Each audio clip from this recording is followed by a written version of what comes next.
Thinking Aloud. Conversations on the leading edge of knowledge and discovery with psychologist Jeffrey Mishlove.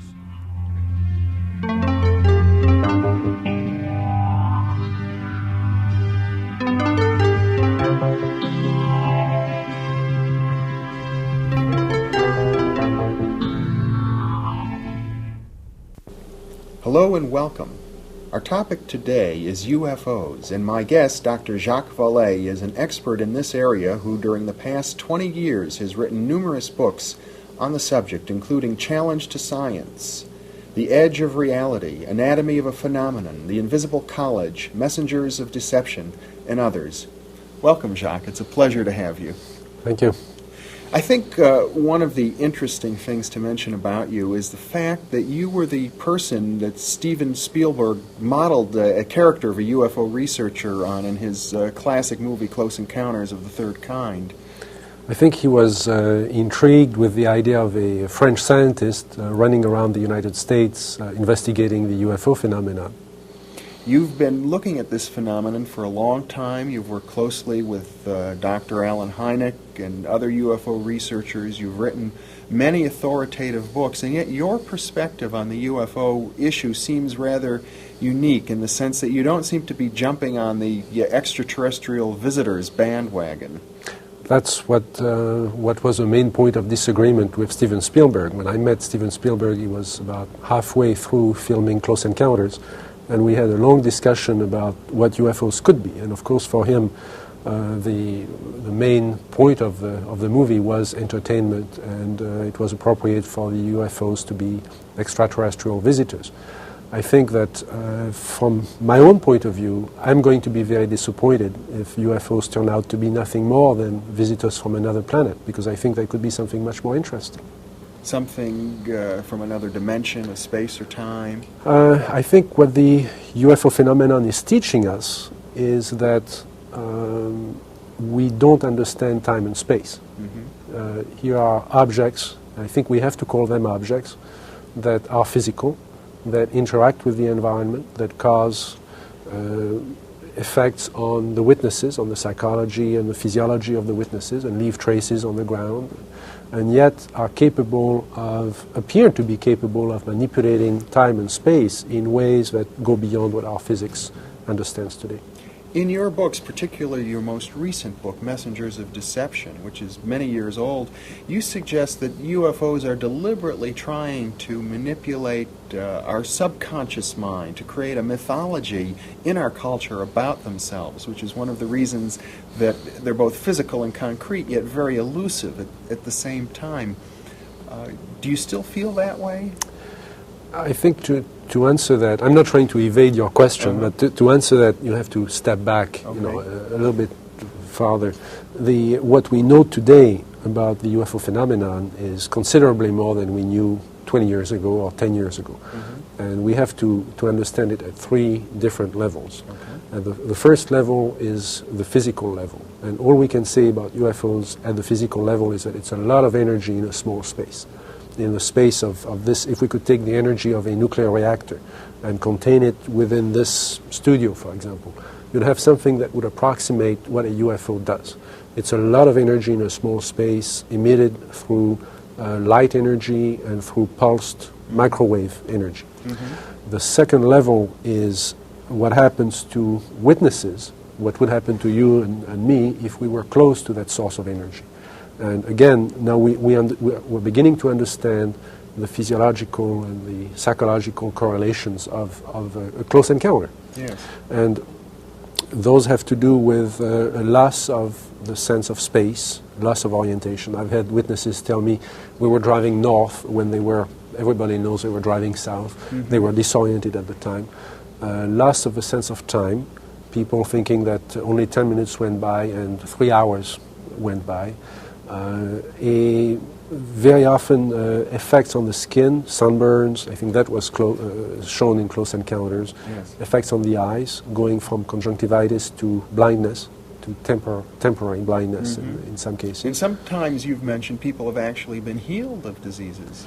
There have been cases where after a UFO close encounter, it seems that the healing process had been sped up. Mm-hmm. Now, there are known techniques now using electromagnetic radiation that will heal the fractures, for example, or will heal superficial wounds on the skin, but nothing that would heal as fast as the reported effects. Yeah. So we're beginning to understand at least the descriptions, the symptoms of the exposure to whatever UFO is. And then there is a third level, which is where the level I was addressing in Messengers of Deception, which is a social level. The impact on our culture. Yes, and the impact on our belief systems. Mm-hmm. And at that level, and that's something that's very difficult to convey to the believers in UFOs, the believers in little green men from space, that at that level it really doesn't matter whether UFOs are real or not. If Mm-hmm. enough people believe that something is real, then it is real in its effects. In terms of its social reality. In terms of the social reality, in terms of what people act according to their beliefs. Yeah. And that opens a question of, really at two levels, could the UFO phenomenon be manipulating us? Could it be a teaching system of some sort? Mm-hmm. Perhaps something that we are creating ourselves, perhaps a series of images that we are projecting. I think Carl Jung came very close to expressing that idea in one of his books. Or could it be manipulated purposely by people who have the technology to simulate UFO sightings? And people say, well, of course not. Who would do a thing like that? Well, I would remind you that during the Watergate investigation, it was discovered that there was a plan originated in the White House to surface a submarine off the coast of Cuba and paint the second coming of Christ over the island of Cuba using holograms. Which is well within our technology today.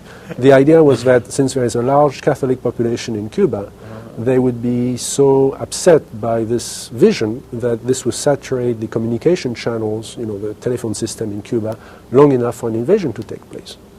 How interesting. I'd never heard of that. Well, I think that's a classic in psychological warfare, but that kind of manipulation is well understood, and I have personally investigated several apparently genuine UFO cases where there was, in fact, a manipulation. My conclusion, the conclusion of scientists working with me, was that there was, in fact, a manipulation taking place, and that it was not a hoax on the part of the witnesses, but a hoax on the part of somebody much better organized than... So there are possibly all of these levels going on simultaneously.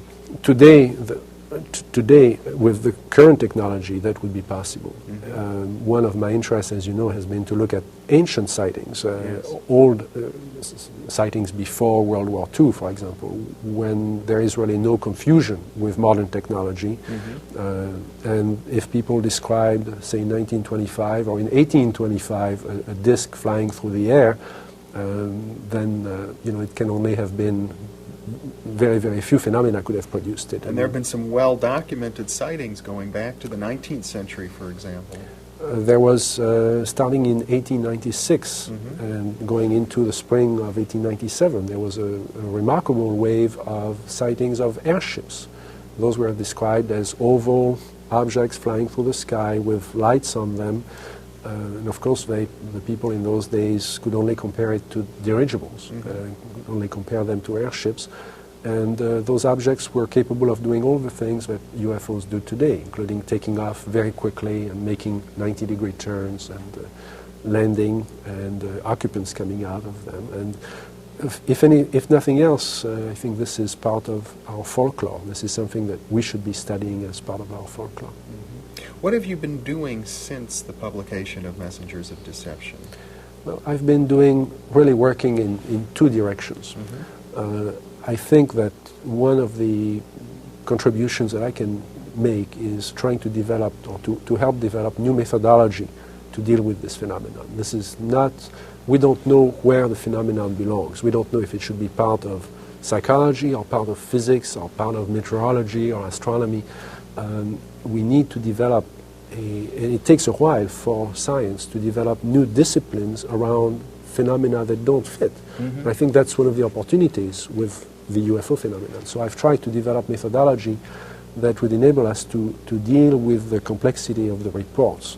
And I'm doing this right now using artificial intelligence techniques to develop a very simple screening model. We do know one thing everybody agrees on is that 80% of all the cases reported are not UFOs, that they are explainable phenomena. So if you type the data of these cases into a computer, the computer will probably screen that 80% out. Exactly. Maybe not the 80%, but if you could just eliminate the 60% and put them into lower priorities, you would save a lot of time of investigators who could go after the high strangeness cases or high priority cases. So that's what I've been doing. As a byproduct of that, you get information on the structure of the phenomena, the structure of the knowledge about the phenomenon that I think is going to give us some insights into how to approach it. The other thing I've been doing is personal investigations, and I don't belong to any group or to any organization whatsoever. I'm doing this strictly on my own with a small network of friends and scientists and other investigators who help me. And I'm fairly frequently in Europe. I've also traveled to South America and, of course, within the US.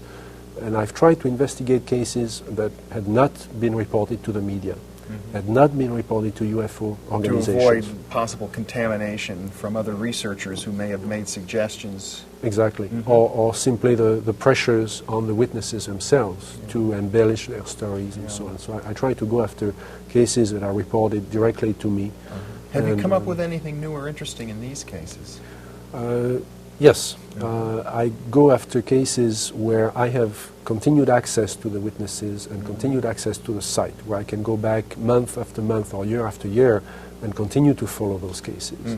One case that I'm especially intrigued with, that I'm continuing to follow, is the case of Dr. X in France. That's an interesting one, because I know I interviewed you in 1973 about this very interesting case. Well, it's a case that goes back to 1968. The witness is a medical doctor of some reputation in the south of France, which is why he never wanted his name published in connection with the sighting, so he was referred to as Dr. X. One night he saw some flashes of red light behind the shutters in his house, and so he opened the windows and stepped out on his balcony in the middle of the night and saw two objects that appeared to merge into a single object, and a beam of light went through the balcony where he was standing. Being a scientist, being a medical doctor, he had made a number of observations that during the sighting that enabled the investigators later to reconstruct exactly where the object had been and the apparent size of the object, and the object was apparently very large. One of the interesting sequelae of the incident is that there was a stigma or a marking that developed over his abdomen and also over the abdomen of his son. The son was 18 months old at the time. Over the years, that area of it was like a red geometric shape over the skin, over the stomach. This has been now filmed on recurrent years. It comes on back on the anniversary on an annual of that basis. On the anniversary of that sighting. Now that would be hard to explain in physiological terms, I should think. There have been several attempts to. Of course, this has been observed by his colleagues in France. One of them wanted to write up a communication to the French Academy of Medicine, except that couldn't be done without naming the witness, and he did not want to be named. I've spoken to several people who continue to follow the case in France, and I met him last year again.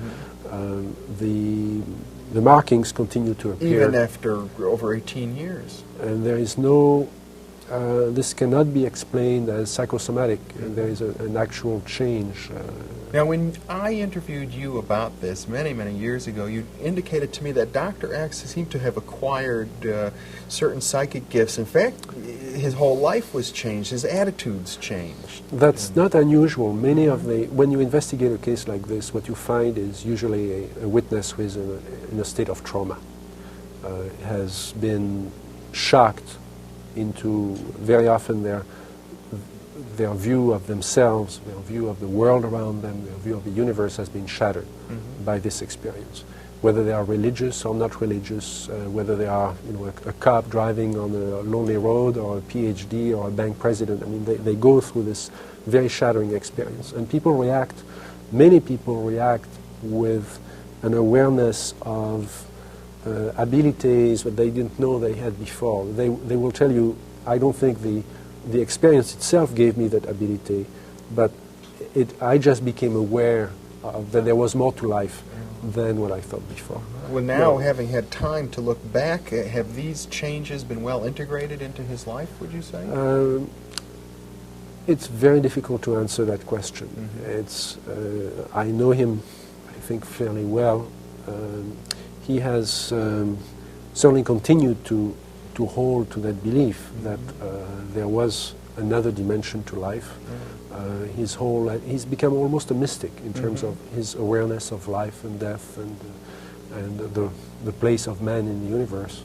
At the same time, he has developed a belief system that is difficult for me to accept, in which he has no critical awareness of the phenomenon anymore.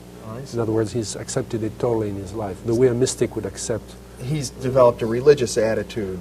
Almost a religious attitude, and that's very difficult. I mean, I have to respect that, but it makes it very difficult for a scientist to preserve a distance towards Except the if you look at it maybe as a social phenomenon, as you have in the past. That Yes, this may be part of the phenomenon itself. Exactly. You have to shift your point of view to a social point of view.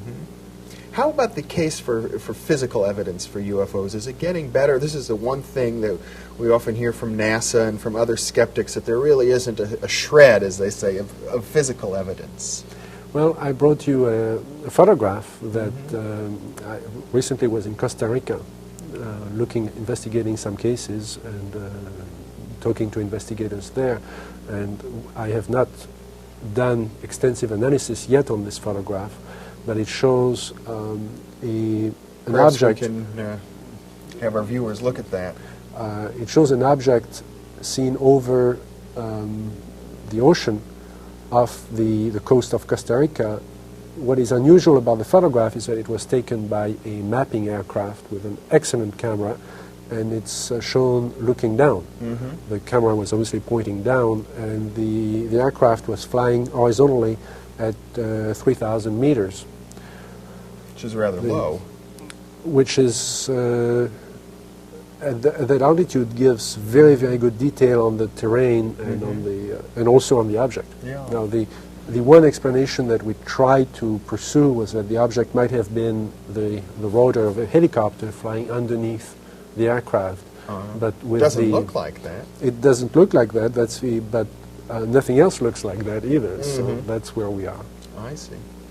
There will obviously be a further analysis done on this. And you've been to Costa Rica yourself on investigations? Yes. There is in every country, still today, there is active. Well, this is a phenomenon that goes through waves. It goes through periods of intense activity, where clearly all over the world things are relatively quiet.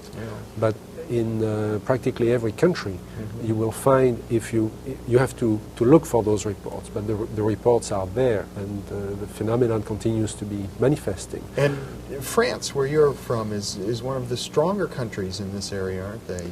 Yes. What is happening, though, is that people are, because of the attitude of the scientific community being very negative on the topic itself, that people are just not reporting what they see anymore. And so we're losing the opportunity to obtain good data about the phenomenon. France may be the exception, because in France, for many years, there has existed an organization called GEPAN, G-E-P-A-N, which is a subset of the French equivalent of NASA, the CNES, French Committee for Space Studies, and they have funds and a small staff. This is not by any means a large organization, but they do have a budget to investigate UFO reports, especially those coming through the police and the gendarmerie in France. So the procedure is very well established. GEPAN has contacts with every part of the French government and receives all the sightings that. And I understand in Brazil there was at one time some official acknowledgement of UFOs. There have been, in fact, I was in France last year at a briefing of Jeffery and the staff of CNES on the UFO phenomenon as seen from the United States. Mm-hmm. And I was there with Professor Heineck, who since has died, unfortunately, yes. And with a medical doctor who is with the U.S. Air Force and has been very interested in cases like the Dr. X case. And we briefed, there was a very two-day exchange of views with the people at Jeffery. Mm-hmm. There is a considerable amount of data that has been gathered by those organizations. Jeffery had been approached officially by several countries wanting to use Jeffery as a model to do the same thing in their own countries. There are several countries in Latin America. CNES. ES? That's the French NASA. Oh, I see. They are the people responsible for Ariane, for Ariane Espace, the Ariane rocket. Oh, yes. And they are the people responsible for Spotimage, which is a new satellite for exploration of the Earth. Well, certainly the European space program seems to be making some strides now. Yes. For a while there was a committee in the Soviet Union that was active in UFO research. I don't know what the current status of that committee is. We're not hearing a lot from the Soviet Union. There is active interest. There is an active, as I understand it, an active exchange of correspondence between the Soviet Union and France on this topic. I thought I heard some years ago an official pronouncement by the Brazilian government that this is an area that should be looked into. Brazil has always been interested in the phenomenon. There are remarkable cases in Brazil. I had the opportunity to reinvestigate a case in Brazil where two people had died during, I don't want to say as a result, but during a sighting? Coincidence with a sighting of a UFO sighted by many people over a wide area. And I had the full cooperation of the police department in Rio, and they have a detective who was detached to continue to study this case and to gather information about that case. Here in the United States, are there any trends that would distinguish us from the kind of reports you find around the world, or are they all similar? The reports in the U.S. are absolutely indistinguishable from those in other parts of the world. And that's one of the remarkable things about this. Because you might otherwise expect phenomenon. Cultural differences. There are very few. There are differences in the way phenomenon is reported and the way it is treated by the media. In the U.S., the media tends to polarize everything. So either you have to be for or against UFOs. You have to be either you believe in them, in which case you believe in extraterrestrials, or you don't believe in them. And it's very difficult to take a middle position, to say this is a phenomenon that does exist and we don't understand it, and it may be extraterrestrial, but it's probably something else.